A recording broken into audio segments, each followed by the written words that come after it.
Bonjour les artistes, je suis content de vous retrouver pour un nouvel épisode de Questions à part. Aujourd'hui, je réponds à la question de Brigitte qui me demande si, en tant que débutant, il faut commencer sur des petits formats ou des grands formats pour faire de la peinture abstraite. J'ai un avis très précis sur le sujet et je me propose de vous y répondre dans cette vidéo.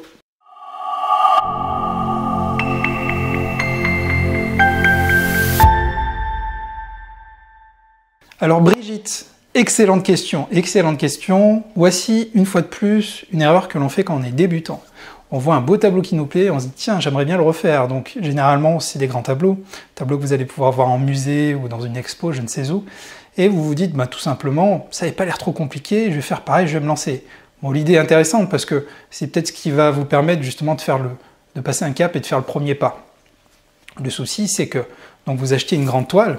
Des fois, certains même achètent tout de suite du matériel haut de gamme, et je trouve que c'est une grosse erreur. Je sais qu'on n'est pas tous du même avis là-dessus, et c'est normal. Mais quelqu'un qui dit « je vais me lancer » et qui va acheter une toile qui fait 80 cm par 80 cm en lin, donc du très bon matériel, un très beau châssis, de la très bonne peinture, qui se dit « hop, j'attaque », généralement, cette personne-là va assez rapidement comprendre, dès son premier coup de pinceau, qu'il va être très compliqué d'arriver à ses fins. Un grand format, c'est comme pour tout, ça s'apprivoise.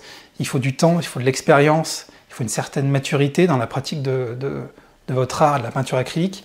Et donc vous ne pouvez pas attaquer comme ça. Vous ne pouvez pas attaquer comme ça tout de suite sur du grand format et faire un chef-d'œuvre. Donc moi, ce que je vous recommande clairement, c'est du petit format. Alors pourquoi je vous recommande du petit format?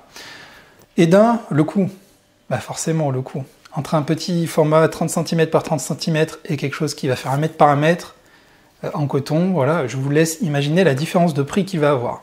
De deux, le stockage. Généralement, quand on débute, on va pas tout de suite faire un chef-d'œuvre, comme je vous l'ai dit, donc malgré qu'on peut remettre du gesso sur une toile, on va quand même acheter plusieurs châssis avant de se satisfaire, on va dire, d'une première œuvre.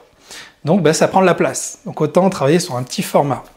Et troisième avantage, le plus important, c'est que vous allez vous rendre compte qu'en travaillant sur un petit format, il est plus simple de s'exprimer, enfin quand on débute en tout cas, on occupe plus facilement l'espace, on n'a pas forcément besoin de revenir en faisant plein.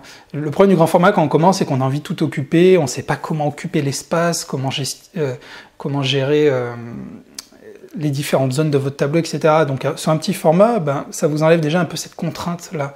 Si par exemple vous êtes sur du 30 par 30, voilà, vous mettez quelques coups de pinceau, vous regardez ce qui se passe, et c'est plus simple à analyser. Quatrième chose, c'est que vous allez utiliser moins de peinture, donc vous faites des économies. Et au début, on sait très bien qu'il faut économiser la peinture parce qu'on ne sait pas forcément l'apprivoiser et on a peur de gâcher.